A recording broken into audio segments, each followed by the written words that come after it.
Hello everyone, adventure finder channel पे हम आपका एक बार फिर से हार्दिक स्वागत करते हैं। और हमेशा की तरह आज भी हम एक नए प्लेस को एक्सप्लोर करने के लिए चल पड़े हैं।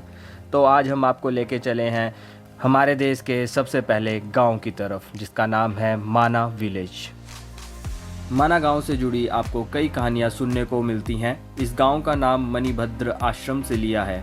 मणिभद्र यक्ष देवता को गांव का संरक्षक यानी कि सेवियर भी माना जाता था। गांव के लोगों का कहना है इस गांव का इतिहास कई हजारों साल पुराना है। द्वापर युग मतलब महाभारत काल से भी इसका इतिहास जुड़ता है। माना समुद्र तल से 19,000 फीट की ऊंचाई पर बसा हुआ है। यह गांव भारत और तिब्बत की सीमा से लगा हुआ है। इस गांव की जनसंख्या बहुत ही कम है और यहाँ पर मात्र 60 ही घर हैं।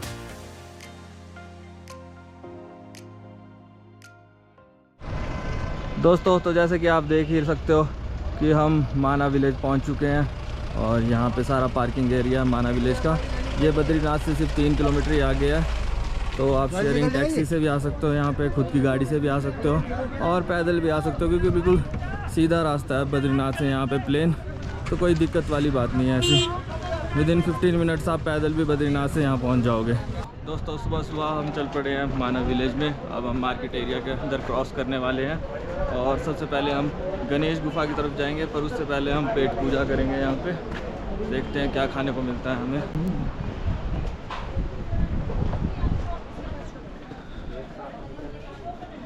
यहाँ पे आप देख रहे हो ट्रेडिशनल शॉल्स, टोपी खुद बुनते हैं यहाँ पे। सारा स्वेटर्स सब कुछ हैंडमेड होता है जो इन्होंने बनाया हुआ है। सबसे पहले हम सुबह सुबह ब्रेकफास्ट करेंगे यहाँ पे। ये शॉप है निकी माना फास्ट फूड सेंटर।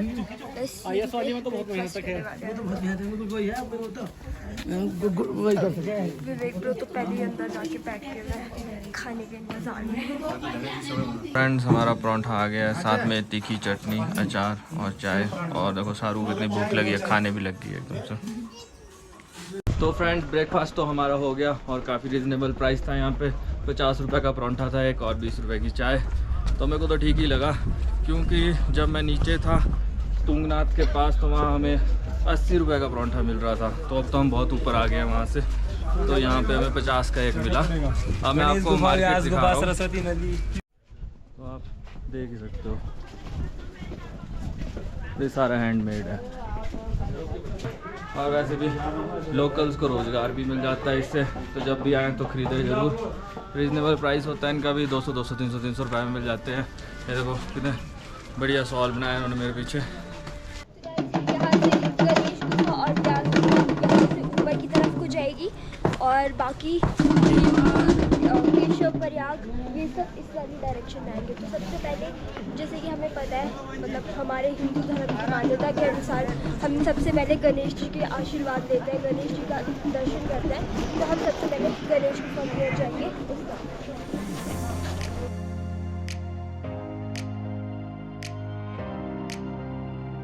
तो दोस्तों, हम इस टाइम पहुंच गए हैं गणेश गुफा के पास। ये ऊपर आप देख रहे हो गणेश गुफा है। अब दर्शन करेंगे हम।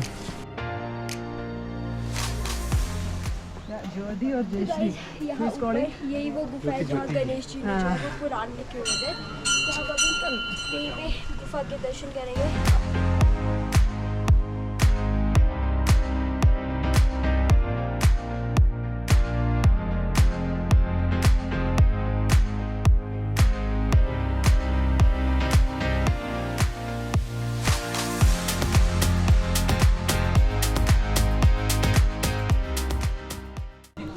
यही वो लोकेशन है, यही वो जगह है जहाँ पे श्री व्यास द्वारा वर्णित पुराणों और महाभारत को गणेश जी ने लिखा था। गणपति बाप्पा मंगल जय श्री गणेश, जय श्री गणेश। दोस्तों, तो गणपति मंदिर के साइड से ही परिक्रमा लेनी होती है। ये आगे आप अंधेरा से देख रहे हो, ये परिक्रमा मार्ग है दरवाजे से। दोस्तों, तो यही है गणेश गुफा जैसे आप देख रहे हो। यही वो गुफा है जहाँ पे गणेश जी ने बैठ के पुराणों को लिखा था।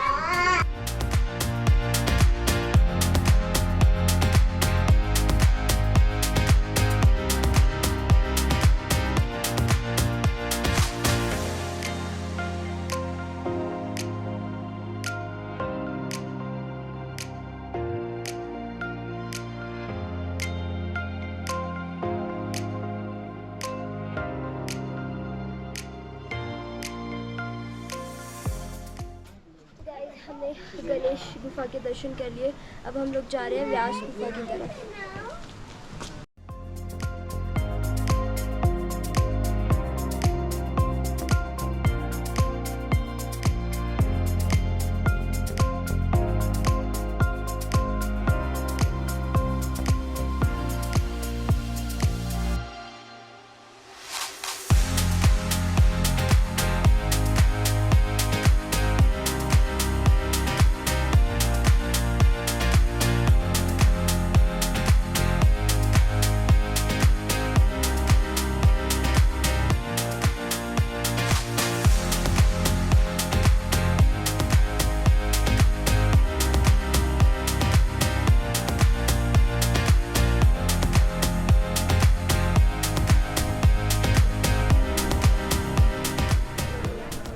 तो श्री वेद व्यास गुफा हमारे सामने, और ये बहुत बड़ी सी चट्टान जो आपको देखने को मिल रही है। ये कहा जाता है कि ये सिर्फ वेद व्यास और गणेश जी जानते थे इसमें महाभारत के बारे में क्या लिखा था। उन्होंने अपनी शक्तियों से इसे पत्थर बना दिया था, क्योंकि वो बताना नहीं चाहते था आगे। हम पहुंच गए व्यास गुफा के बाहर, और ये इस गुफा में बैठ के ही ऋषि व्यास जी ने जो है वो पुराणों को 4 भागों में विभाजित किया था, और साथ ही में उन्होंने यहाँ पे 17 पुराणों को लिखा था।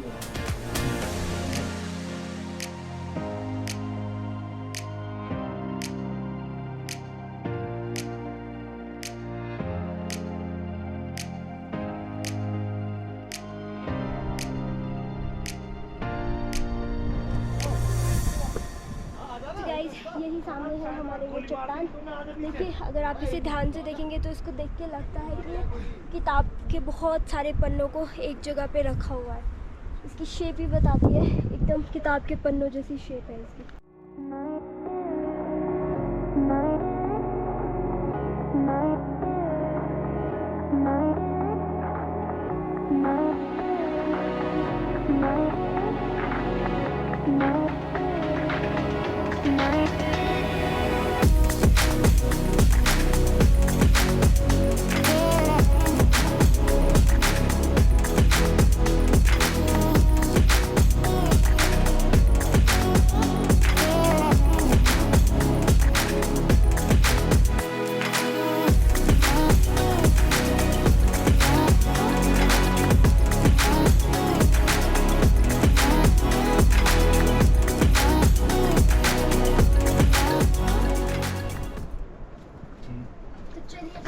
आपको लेके चलते हैं अब भीमकुंड की तरफ।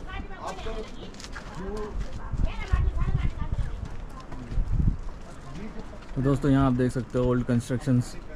ये यहाँ पे 12 महीने नहीं रहते हैं, इसलिए यहाँ पे इन्होंने ज़्यादा बड़ी कंस्ट्रक्शंस नहीं की हैं। तो सारा ओल्ड स्ट्रक्चर होता था, छोटे छोटे दरवाजे होते थे, ज़्यादा ऊंचा छत नहीं होता था पहले।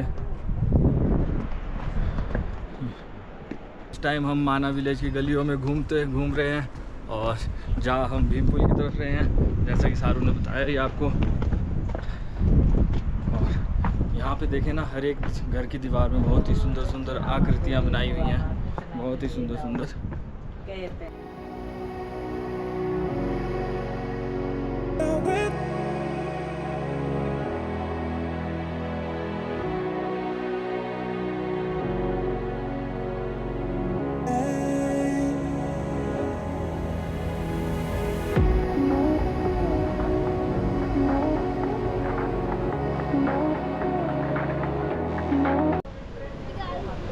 पीछे देख पा रहे होंगे, यही है सरस्वती नदी।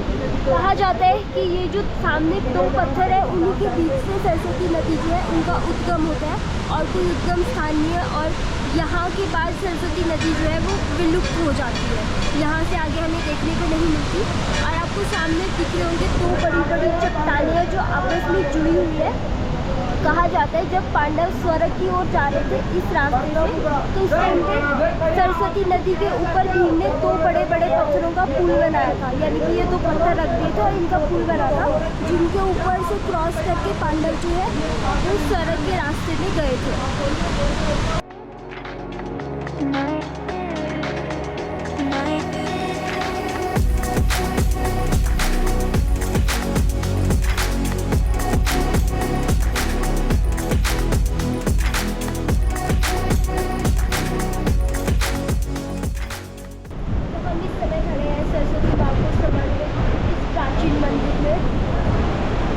ये हिंदुस्तान का सबसे पहला मंदिर भी है सरस्वती माता का, जैसे कि आप देख पा रहे हो। और यहाँ पे सरस्वती माता की चरण पादुका भी है। इससे आगे मैं जाऊँगा नहीं क्योंकि कैमरा अलाउड नहीं है इससे आगे। गाइस आप मेरे पीछे देख सकते हो हिंदुस्तान की प्रथम दुकान।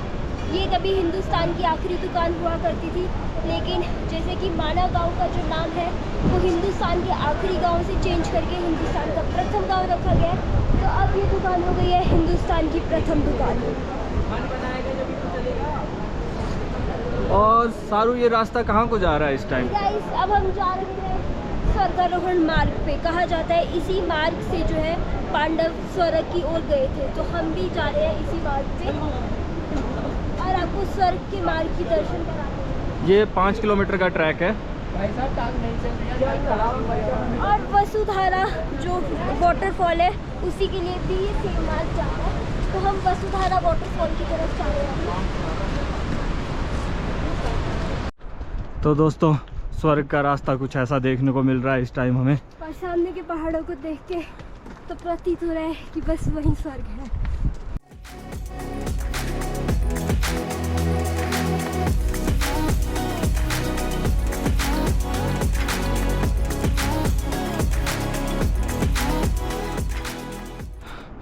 दोस्तों, अब पड़ाव बढ़ चुका है, एकदम खड़ी चढ़ाई स्टार्ट हो गई है और सांस भी फूलने लग गई है। गलती से हम पानी लाना भूल गए यहाँ को। और इस ट्रैक में याद रखना, दुकानें नहीं हैं, पानी वहीं मिलेगा जो प्रथम ढाबा था, उसके बाद शॉप्स नहीं है। ये याद रखने वाली चीज़ है। तो हमेशा पानी कैरी करें, हमारी तरह ना आए बिना पानी के, क्योंकि यहाँ पे थोड़ा ऑक्सीजन लेवल भी कम होता जाता है जैसे जैसे आप धीरे धीरे ऊपर की तरफ जा रहे होते हो।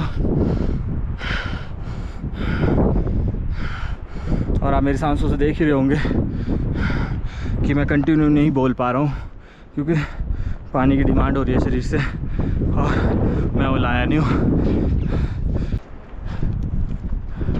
और यहाँ सारू को देखो, नॉन स्टॉप चढ़ते जा रही है ट्रैक। नेचर के दीवाने कभी नहीं रुकते, चढ़ते जाते हैं, चाहे पानी हो चाहे ना हो। इतना सुंदर व्यू है ना हर जगह, थकान कैसे होगी।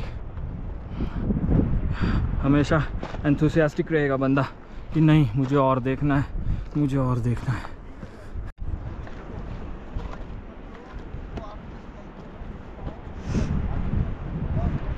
तो ये देखो गाइस, सारे पहाड़ों पे बादल ही बादल है। तो गाइस वसुधारा फॉल की तरफ जाते टाइम हमें बीच में बर्फ़ की क्रॉसिंग भी देखने को मिलती है। बर्फ़ का बना हुआ है, हमें ये क्रॉस करना है अभी यहाँ से।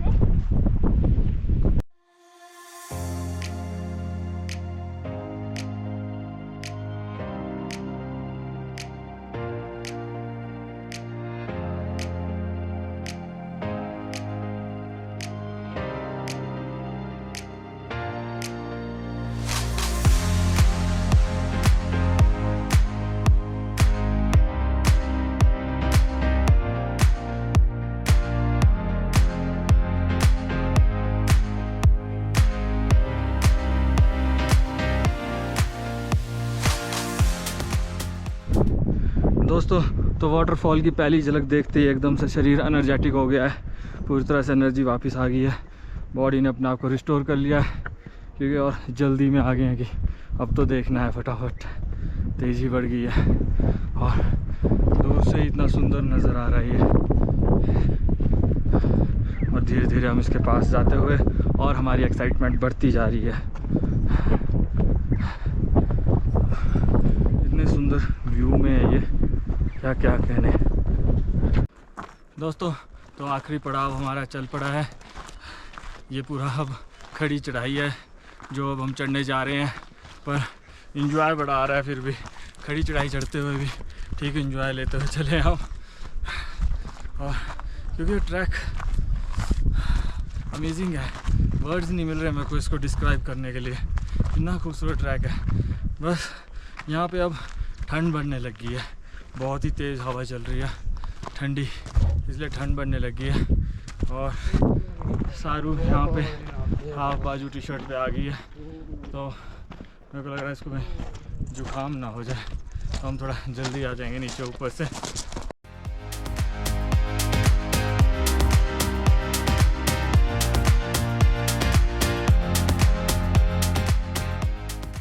दोस्तों तो अब हम बहुत ही ज़्यादा क्लोज आ गए हैं वाटरफॉल के, और चढ़ाई चढ़ने का तो मैंने का नाम नहीं ले रही है, पर हम वाटरफॉल के बहुत क्लोज है इस टाइम।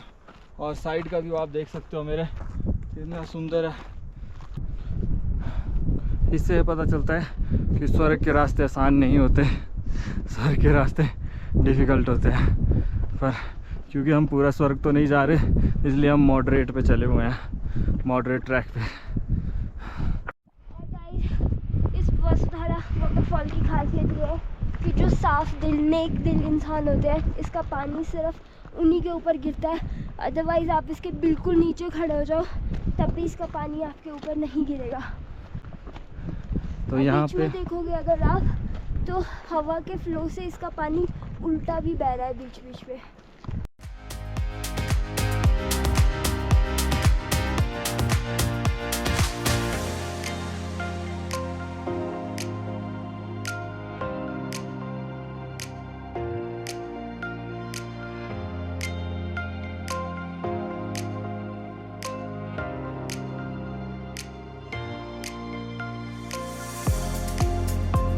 तो दोस्तों वाटरफॉल के पास हमें बर्फ़ भी मिल गया चढ़ने को। बर्फ़ में चढ़ने का मज़ा ही कुछ और है।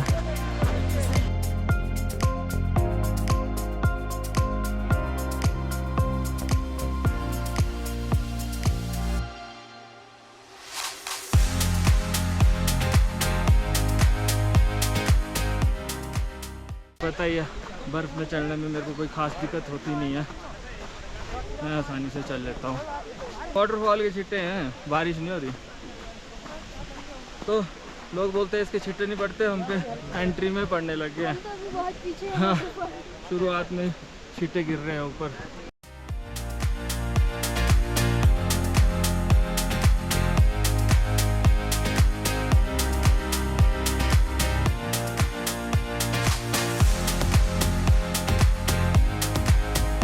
हमारी ब्रेव सारू आगे जाते हुए बर्फ में तो बोलते हैं इतना चले हैं तो टी शर्ट क्या हम जाएंगे, तो सारू कंटिन्यू जा रही है। हालांकि बर्फ़ गादी है यहाँ पे चल चल के लोगों ने, तो उतनी ज़्यादा सॉफ्ट नहीं रही है ग्रिपिंग के लिए। तो हमारी ब्रेव सारू आगे पहुँच गई है और पूरी तरह से भीग चुकी है। साथ में मैं भी पहुँच गया हूँ वाटरफॉल पे, जैसा आप देख रहे हो। और बहुत ही ज़्यादा ठंडा पानी है जो हमारे ऊपर कंटिन्यू गिर रहा है इस टाइम। तो दोस्तों देख ही सकते हो आप कितनी तेज़ हवाओं के साथ ये पानी नीचे आ रहा है। ये वी रीच्ड आवर डेस्टिनेशन।